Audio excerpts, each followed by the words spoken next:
Hello everyone, कैसे हैं आप लोग। आई होप आप सब लोग बहुत अच्छे होंगे और हर तरह से अपना पूरा ख्याल भी रखते होंगे।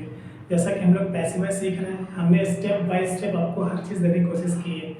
Present indifferent, present continuous. आज हम लोग प्रेजेंट परफेक्ट टेंस का पैसिव वॉइस बहुत ध्यान से समझेंगे।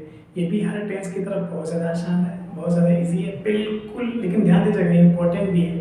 तो थोड़ा सा माइंड करना ये होगा कि एक एक वर्ड आप अच्छे से नोट करेंगे और ध्यान से सुनते भी रहेंगे, ठीक है ना।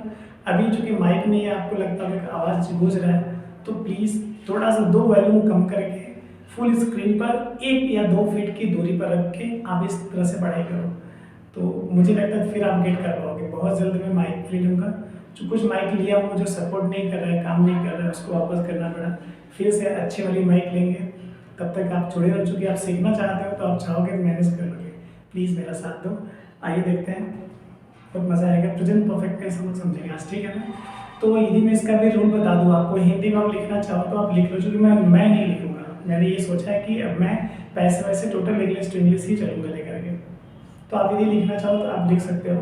इस टेंस का पैसिव वॉइस बनाते समय सर्वप्रथम ऑब्जेक्ट को सब्जेक्ट के स्थान में लिखते हैं, फिर कर्ता अनुसार, मतलब कर्ता के अनुसार, कर्ता एक वचन है या बहुवचन है ये ध्यान देना होगा।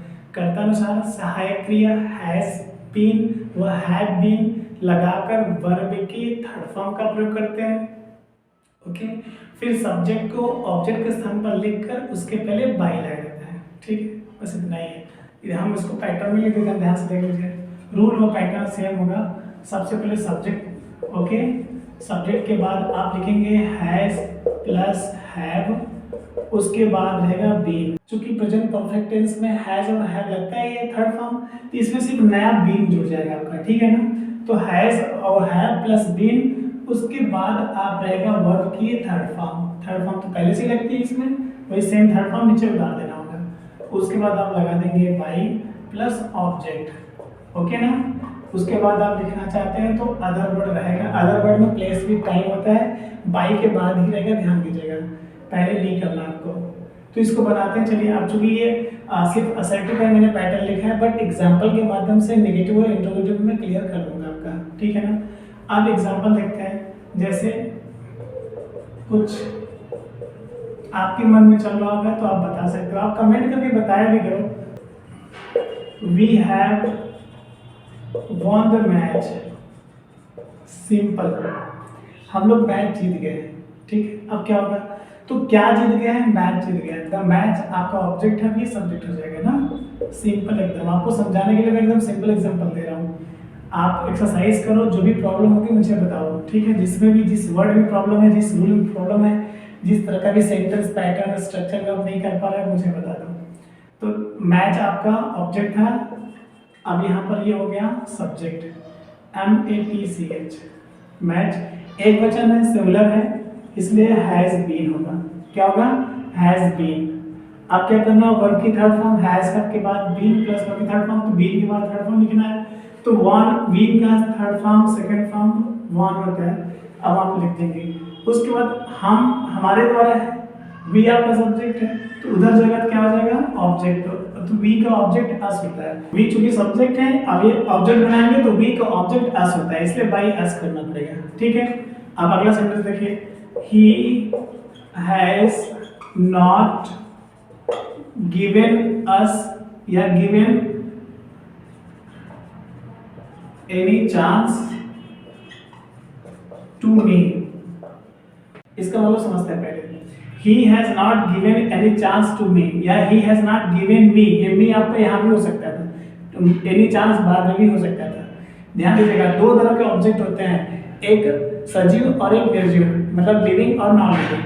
मतलब जब सजीव वस्तु आपका बाद में रहेगा तब टू लग जाएगा, यही सजीव हम पहले कर दिए होते तो टू नहीं लगता। He has not given me any chance हो सकता था। अब जो कि any chance आपका निर्जीव है, ये दोनों ऑब्जेक्ट है, तो इसलिए सजीव बाद में करना पड़ा तो टू लग गया, ओके ना। ये आपको ध्यान देना होगा। अब चूंकि दो दो ऑब्जेक्ट हैं तो पैसिव वॉइस तो एक ही ऑब्जेक्ट लगा के बनाना होगा आपको। अब बनाते हैं, चलिए। इंडिकेटिव सेंटेंस भी है, ध्यान दीजिएगा। हम यदि एनी चांस को उठाएंगे, यहाँ पर लिख सकते हैं आप, यहाँ पर एनी चांस हैज, अब चूंकि नहीं शब्द है तो नॉट लगेगा ही, नॉट उसके बाद बीन, मतलब हैज बीन के बीच में नॉट लगा देंगे, पैसिव वॉइस बनाएंगे। तो any chance has not been given, GEVEN, GIVEN ना। अब टू मी था, यहाँ पर सिर्फ मी ही लगेगा। अब ही आपके देखिए, चूंकि यहाँ भी दो ऑब्जेक्ट है, जब पैसिव एक्टिव वॉइस में दो ऑब्जेक्ट है तो पैसिव वॉइस में भी दो ऑब्जेक्ट होगा, ठीक है। तो जो पहला वाला ऑब्जेक्ट है ये आपका मेन ऑब्जेक्ट है, इसको उतार देंगे तो गिवन मी। अब चूंकि ही सब्जेक्ट था, इसे भी ऑब्जेक्ट बनाएंगे, तो कार्य इसी द्वारा किया जा रहा है, इसलिए बाई लगाना पड़ेगा इसके पहले, तो बाई हिम। क्यों? चूंकि ही का ऑब्जेक्ट हिम होता है, ठीक है। लास्ट में फुल स्टॉप पढ़िए। Any chance has not been given me by him, या फिर आप मी को ही, चूंकि ये सब ऑब्जेक्ट नहीं है, अब इसे सब्जेक्ट बना दीजिए, तो सब्जेक्ट बनाएंगे तो आई होगा। आई एनी चांस हैज लगा, बट आई के साथ हैव लगेगा। आई हैव नहीं शब्द होने पर हैज हैव के बाद नॉट लगाता है। I have not been subject, देखिए हेल्पिंग वर्ब देखने लग रहा है, हैव बीन के बीच में नॉट लगा देंगे, हैव नॉट बीन हो जाएगा। अब गिवन वर्ब की थर्ड फॉर्म, तो GIVEN गिवन। अब एनी चांस, चूंकि मी था, है ना, मी को ही हमने सब्जेक्ट बनाया, तो एनी चांस तो बच रहा है, अब वहां पर लिखा जाएगा, ये यहाँ पर उतर जाएगा एनी चांस। देखिए I have not been given any chance. अब क्या था, ही सब्जेक्ट है आपका, देखिए ही सब्जेक्ट है, ही इधर आएगा, बाई हिम हो जाएगा। मतलब ये देखना है कि जिस तरह से एक्टिव वॉइस है, सेम पैटर्न में पैसिव वॉइस बनेगा। यदि एक्टिव वॉइस आपका नेगेटिव है तो पैसिव वॉइस भी नेगेटिव हो जाएगा। एक्टिव वॉइस में देखिए दो ऑब्जेक्ट है यहाँ पर, तो पैसिव वॉइस में भी देखिए दो ऑब्जेक्ट है, मी और by him, any chance by him, ये दोनों ऑब्जेक्ट है। आ समझ मेरी बात? आपको इसी तरीके से समझना होगा। यदि हैव वर्ब पहले आ जाए, हम इंट्रोगेटिव बात करें तो have you done your work, have you done your work in the field with your father. ये मतलब कॉम्प्लीमेंट है, आप लास्ट में लिख सकते हो, नहीं भी लिखो तो कोई दिक्कत नहीं है, ओके ना। लास्ट में क्वेश्चन देखिए, so have you done your work in the field with your father. चूंकि इस समय खेत की काम चल रहा है ढेर सारा, तो आप मान लीजिए इस तरह सेंटेंस हो सकता है, बट मेन तो आपका have you done your work यही तक है। पैसेज बनाने के लिए ऑब्जेक्ट होना चाहिए, और ऑब्जेक्ट है तब हो गया काम आपका, पैसेज बन जाएगा। ये कंप्लीमेंट मतलब प्लेस विद और टाइम ना दे, ये आपका प्लेस है, ये आपका विद है, उसके बाद टाइम भी हो सकता है, तो प्लेस विद टाइम नहीं भी होगा तो भी आपका पैसेज बन जाएगा। और इवन तो मैंने रूल बता दिया आपको कि ऑब्जेक्ट भी नहीं होगा तब भी आप पैसेज बना लेंगे, वो भी तीन तरह से। तो देखिए हम वो भी बताएंगे इसी सेंटेंस में। सो हैव यू, इसका मतलब ये है कि इंट्रोगेटिव है ये। अब ऑब्जेक्ट को सब्जेक्ट बनाना है। ऑब्जेक्ट क्या है? योर वर्क आपका ऑब्जेक्ट है, मतलब मेन वर्क के तुरंत बाद जो होता है वही ऑब्जेक्ट होता है, ठीक है। तो योर वर्क को आप सब्जेक्ट बनाएंगे। अब चूंकि इंट्रोगेटिव है, एक्टिव वाइज, तो पैसिव वाइज भी इंट्रोगेटिव होना चाहिए। देखिए यू बहुवचन था इसलिए हैव लगा, बट योर वर्क आपका एक वचन है, चूंकि इसी को हम सब्जेक्ट बनाएंगे। देखिए योर वर्क आपका सिंगुलर सब्जेक्ट है, एक वचन है, इसके साथ हैज लगती है। क्या शब्द पहले आया है वही हैज उठा के पहले कर देंगे। अब यहाँ पर हैव यू था, नीचे हैज योर वर्क हो गया, ठीक है। अब हैज योर वर्क सब्जेक्ट के बाद बीन लगाना है आपको। पैटर्न तो मैंने सिर्फ असर्टिव लिखा है ना, बट इंट्रोगेटिव के माध्यम से मैं एग्जांपल के माध्यम से ये पैटर्न क्लियर कर दूंगा आपका। तो हैज योर वर्क बीन नहीं शब्द होता तो योर वर्क मतलब सब्जेक्ट के बाद नॉट तब बीन होता, ठीक है। तो हैज योर वर्क बीन। अब क्या करना, वर्क की third form do did done, third form already दिया हुआ है, डन कर दीजिए DONE, okay. So has your work been done. अब ये सारी चीजें कंप्लीमेंट आप लिखना चाहो तो लिख सकते हो, कुछ बच्चे ऐसे ही करते हैं, इन the field with your father, उसके बाद बाय यू करते हैं, बट मेरा ऐसा मानना है वर्क के तुरंत बाद ऑब्जेक्ट होनी चाहिए। अब ये आपका ऑब्जेक्ट है, आप ला दीजिए यहाँ पर बाय यू, उसके बाद इन द फील्ड, या उतार दीजिए ना दोनों, ठीक है ना। लास्ट में क्वेश्चन मार्क कर लेंगे आप, है कितना ज्यादा आसान देंगे। पढ़िए इसको एक बार, has your work been done by you in the field with your father today. Time भी हो सकता है in the morning at 9 o'clock today, मतलब तीन टाइम भी तीन तरह से आप लिख सकते हो, तीन बना करके। कैसे पूरा पढ़ो एक बार फिर से, has your work been done by you in the field with your father in the morning today, okay. आप इसको जल्दी से नोट कीजिए, और भी ढेर सारे एग्जांपल देते हैं। मैं ऊपर डिलीट कर दूं, शायद आपने नोट कर भी रखी होगी।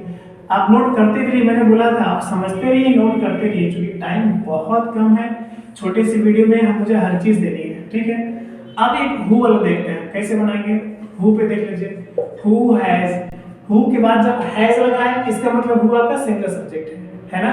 हु के बाद यदि हैव लगा होता है तो हु प्लूरल हो जाता है। कैसे, यदि कौन शब्द होगा तो हु हैज, कौन कौन होगा तो हु हैव, ओके ना। तो हु हैज हेल्प्ड यू या देम अस, कुछ भी हो सकता है।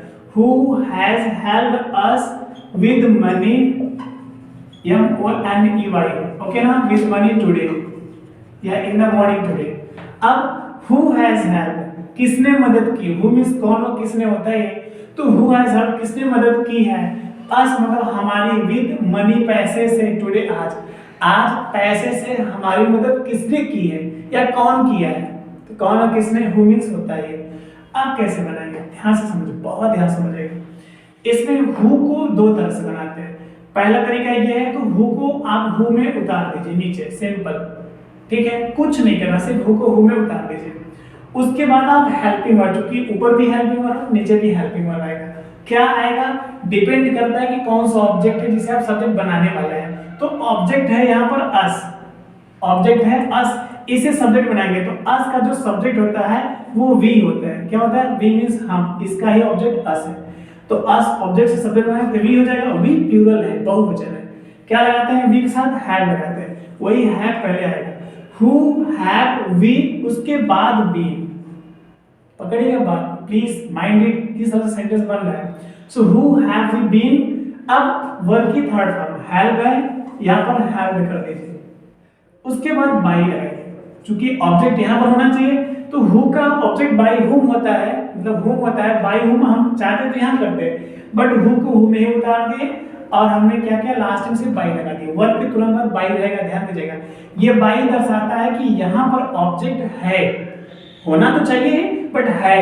अब हम इस हु को बाई हुम यहाँ कर दें तो सेंटेंस हमारा असर्टिव में हो जाएगा, सिंपल अफर्मेटिव हो जाएगा। अब ये सेंटेंस हमारा इंट्रोगेटिव में है तो नीचे पैसिव वॉइस भी इंट्रोगेटिव होने चाहिए। इस वजह से बाई हुम वर्ब के बाद ना लिख करके पहला पैटर्न, ये ध्यान दीजिएगा, ये एक्टिव वॉइस ये पैसिव वॉइस वो भी पहला पैटर्न है, इसी को हम दो तरह से बनाएंगे। तो who have we been have by, उसके बाद विद मनी टुडे। आप लिखना चाहो, चलिए मैं लिख देता हूं, विद पास में इसका with money, MONEY, with money today, last में क्वेश्चन मार्क रहेगा, ठीक है। अब दूसरा जो तरीका है हु का पैसिव वॉइस बनाने के लिए, आप क्या करोगे, हु को बाई हुम पहले कर दोगे। क्या करोगे, हु को बाई हुम पहले कर दोगे, लास्ट में नहीं करेंगे। रूल क्या है, ऑब्जेक्ट के स्थान पर सब्जेक्ट लिखते हैं ना, है ना।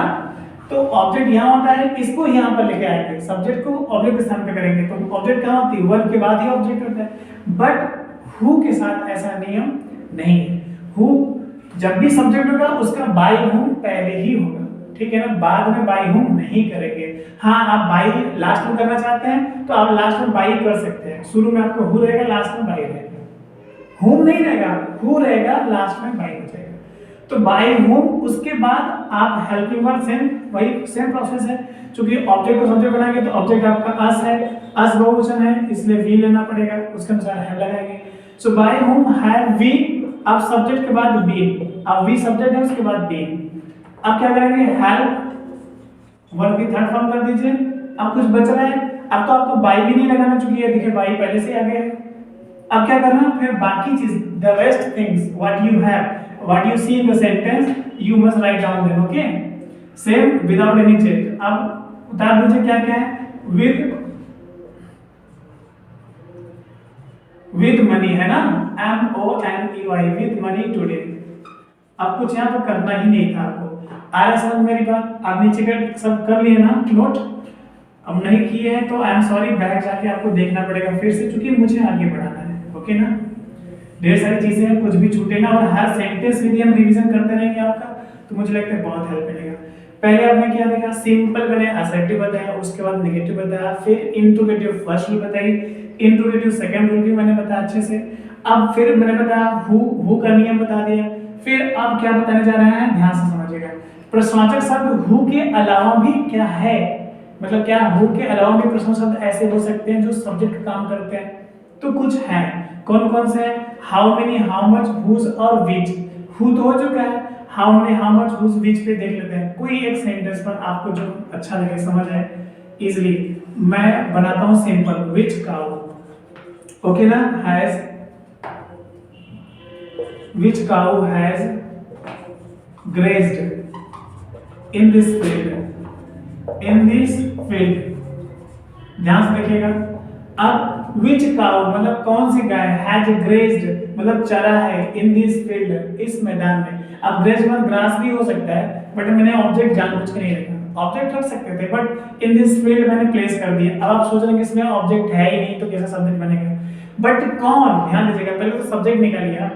विच काउ हैज ग्रेज्ड, कौन सी गाय चरा, चरना होता है, ग्रेज मींस GRAZD होता है, तो कौन सी गाय ने चरा, ये बात है। तो कौन सी गाय, ये विच काउ ही आपका सब्जेक्ट है। कौन चरा, कौन सी गाय, कौन चरा भाई इस फील्ड में, ये गाय, कौन सी गाय चरा, तो विच काउ आपका सब्जेक्ट है। अब रूल क्या है, सब्जेक्ट को ऑब्जेक्ट बनाते हैं और ऑब्जेक्ट को सब्जेक्ट बनाते हैं। यहाँ पर प्रश्नवाचक शब्द ही सब्जेक्ट बन गया और ऑब्जेक्ट है ही नहीं तो आप कैसे बनाओगे? तो सिंपल मैं बता रहा हूँ, जब प्रश्नवाचक शब्द ही सब्जेक्ट बन जाए तो पहले उसे ऑब्जेक्ट बना दीजिए, तुरंत ऑब्जेक्ट बना दीजिए। लास्ट में नहीं बनना है, तुरंत बनना है। लास्ट में बनाएंगे तो सेंटेंस अफर्मेटिव हो जाएगा ना, ये इंट्रोगेटिव है, इंट्रोगेटिव ही बनाए रखना है, इसलिए इसी को हम डायरेक्ट ऑब्जेक्ट बना देंगे।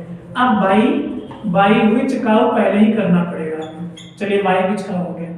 अब हेल्पिंग और सहायक क्रिया आएगी, डिपेंड करता है कौन सा आपका ऑब्जेक्ट है, उसी सब्जेक्ट बनाएंगे। तो ऑब्जेक्ट है ही नहीं, हम लाए यहाँ पर क्या, तो हमने आपको बताया था जब ऑब्जेक्ट ना हो तो तीन तरह से बना सकते हैं। प्लीज माइंड, जब ऑब्जेक्ट है ही नहीं तो डोंट वरी यार, तीन तरह से बनाना है। कौन कौन सा, आप अपने मन से या तो इट ले लीजिए, या तो देयर ले लीजिए, या फिर आप प्लेस, उसी प्लेस को ही आप ऑब्जेक्ट बना दीजिए, बट प्रीपोजिशन को छोड़ के। तो पहले हम इट से बनाते हैं, यही पर हम तीनों सेंटेंस लिखेंगे। Bye which cow has it, it एक वचन इसलिए हैज है। By which cow has it been grazed, verb की थर्ड फॉर्म GRAZED, grazed। अब in this field था, in this field उतार दीजिए यहाँ पर, in this field FIELD। अब कुछ बच रहा है, which cow था, by which cow पहले हो गया, लास्ट में क्वेश्चन मार्क दे दीजिए, सेंटेंस कंप्लीटेड। ओके, जो दूसरा तरीका है वो देर लगा के है, तो सेम पैटर्न में बनेगा ये by which। ध्यान देखिएगा मैं लिख क्या रहा हूँ, आप चूंकि शब्दों पे ध्यान दीजिएगा, WHICH, बाई विच काउ, उसके बाद हैज लगेगा, हैज के बाद आपको देयर लगानी है। देखिए देयर से बनना है, अपने मन से सब्जेक्ट मैंने इट और देयर ले लिया। कब, जब ऑब्जेक्ट ना हो। ध्यान दीजिए, ग्रेज आपका वर्ब की थर्ड फॉर्म के बाद प्लेस है, ऑब्जेक्ट नहीं। तो by which cow has there been grazed, GRAZED, grazed. अब सेम चीज आपको उतार देना है, इन दिस फील्ड। अब तीसरा जो तरीका है, हमने क्या कहा, प्लेस को ही ऑब्जेक्ट बना दीजिए। बनता नहीं है, रूल नहीं है, कहीं भी नहीं लिखा है। जैसे होता है ना, रेलवे ट्रैक पर चलने का नियम है क्या, सिर्फ ट्रेन ही चलती है ना, कोई रूल नहीं है कि आप कोई इंसान वहां पर चले। अब हमको करना क्या, रूल तो नहीं है बट चले ना, उसी प्रकार से रूल नहीं है कि ऑब्जेक्ट को आप सब्जेक्ट बनाओ, फिर भी आप बना सकते हो। तो उसका भी एक नियम छोटा सा मुझे लगता है होना चाहिए, वो ये है कि प्रीपोजिशन को आप वहीं पे छोड़ेंगे, सिर्फ उसके बाद की चीजें उठाएंगे। तो दिस फील्ड आपका है, आप लगाइए बाय विच काउ, उसके बाद दिस फील्ड आपका सिंगुलर है इसलिए हैज दिस फील्ड। अब सब्जेक्ट आपका यही है, इसके बाद बी लगेगा, बीन। अब वर्ब की थर्ड फॉर्म कर दीजिए, GRAZE होता है, डी कर देना लास्ट में, ZED ना, ग्रेज्ड। अब ये जो प्रीपोजिशन में छोड़ा था, जो हम यहाँ पर नहीं लाए हैं, वर्ब के तुरंत बाद लिख देंगे यहाँ पर इन, ठीक है ना, ये इन रहेगा इस तरह से। अब क्या करना, कुछ बच रहा है क्या, नहीं, एकदम कुछ भी नहीं बच रहा है।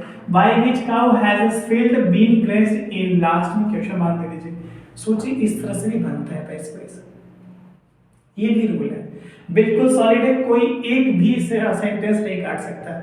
ये मेरे जिंदगी का बहुत बड़ा अनुभव है, बहुत लंबा रिसर्च है, मुझे लगता है कि आपको जरूर समझना चाहिए। आप अच्छे से इसको नोट कीजिए, और भी चीजें बता रहे हैं जो बहुत ज्यादा इंपॉर्टेंट होगा। ये भी मैं एरेज कर दूं, आप तो बोल भी नहीं रहे बट मैंने कर दिया, देख लीजिए। चलिए देखते हैं एक सेंटेंस और, what have they what have they done today, आज उन्होंने क्या किया। अब कहाँ किया, किसके साथ किया, कैसे किया, वो चीज नहीं पूछा गया। इसमें पूछ भी सकते हैं बट वो लास्ट में दिया जाएगा। हमने आपको कल भी बताया था और आज हम फिर से बताना चाहते हैं आपको कि जब भी व्हाट से आपका क्वेश्चन पूछा जाए उसका पैसिव वॉइस बनाने के लिए व्हाट को हम ऑब्जेक्ट मान लेते हैं। क्या मानते हैं, ऑब्जेक्ट। अब यहाँ पर ये जो व्हाट है इस सेंटेंस में एक्टिव वॉइस में वो आपका ऑब्जेक्ट है और रूल क्या है, ऑब्जेक्ट को ही सब्जेक्ट बनाते हैं। चलिए अब इसका मतलब ये है कि इस व्हाट को ही हम क्या बना देंगे, सब्जेक्ट बना देंगे। ये था ऑब्जेक्ट, अब ये हो गया सब्जेक्ट। चलिए व्हाट आपका सब्जेक्ट हो गया। अब सब्जेक्ट हो गया तो सहायक क्रिया लगेगी, तो सहायक क्रिया व्हाट को सिंगुलर माना जाएगा, इसलिए has been, what has been. ठीक है ना। अब हमें लगाना वर्ब की थर्ड फॉर्म। तो वर्ब क्या है, आपका डन वर्ब है, जो कि परफेक्ट टेंस में ऑलरेडी थर्ड फॉर्म दी हुई रहती है, बस वही आपको उतार देना है। So what has been done. Okay, अब टुडे आपका टाइम है, तो टाइम हमेशा लास्ट में लिखी जाती है, आपको भी पता है। टाइम को हमेशा अंत में ही लिखना है, कुछ भी नहीं सोचना आपको। फिर से मैं एक बार समझाना चाहूंगा आपको, ध्यान दीजिएगा। जब भी हम पैसिव वॉइस बना रहे होते हैं और यदि किसी भी टेंस में व्हाट से सेंटेंस प्रारंभ हो रही है, मतलब क्वेश्चन पूछने का जो काम है वो व्हाट से हो रहा है, तो व्हाट को हम हमेशा ऑब्जेक्ट मान लेते हैं, क्योंकि व्हाट के सेंटेंस में कभी ऑब्जेक्ट दिया ही नहीं होता है। क्यों नहीं दिया होता है, क्योंकि व्हाट मींस क्या होती है और क्या शब्द लगाकर ही वो ऑब्जेक्ट की पहचान करते हैं। चलिए जब हम पहचान करने के लिए व्हाट लगाया तो इसका मतलब है कि इसमें ऑब्जेक्ट है ही। फिर क्या करना है, इसी व्हाट शब्द को ही हम ऑब्जेक्ट बना देते हैं। अब ये है ऑब्जेक्ट, रूल क्या है, ऑब्जेक्ट को ही सब्जेक्ट बनाते हैं। रूल तो यही, पैसिव वॉइस बनाने के लिए आपको एक ऑब्जेक्ट होना चाहिए जिसे आप सब्जेक्ट बनाओगे। तो चलिए जब व्हाट आपका ऑब्जेक्ट था तो मैंने इसको सब्जेक्ट बना दिया। ठीक, जब ये सब्जेक्ट हो गया तो इसे हम सिंगुलर मानते हैं। क्या मानते हैं, सिंगुलर के बाद क्या लगानी है, हैज बीन। तो व्हाट हैज बीन, उसके बाद वर्ब की थर्ड फॉर्म पैटर्न लिखा ऑलरेडी आप देख पा रहे हैं। So what has been done. अब क्या करना, वर्ब की थर्ड फॉर्म के तुरंत बाद ऑब्जेक्ट आनी चाहिए। तो जो सब्जेक्ट होता है उसे हम ऑब्जेक्ट बनाते हैं। ठीक है ना। इसमें सब्जेक्ट क्या है, दे आपका सब्जेक्ट है। ऑब्जेक्ट बनाएंगे तो क्या हो जाएगा, बाय देम। क्या हो जाएगा, देम होता है बट उसके पहले आपको बाय लगाना है। क्यों, क्योंकि जो सब्जेक्ट है एक्टिव वॉइस का वो ये दर्शाता है कि कार्य इन्हीं के द्वारा किया गया है। तो बाय मींस द्वारा हो गया। क्या होता है, द्वारा। ठीक है ना।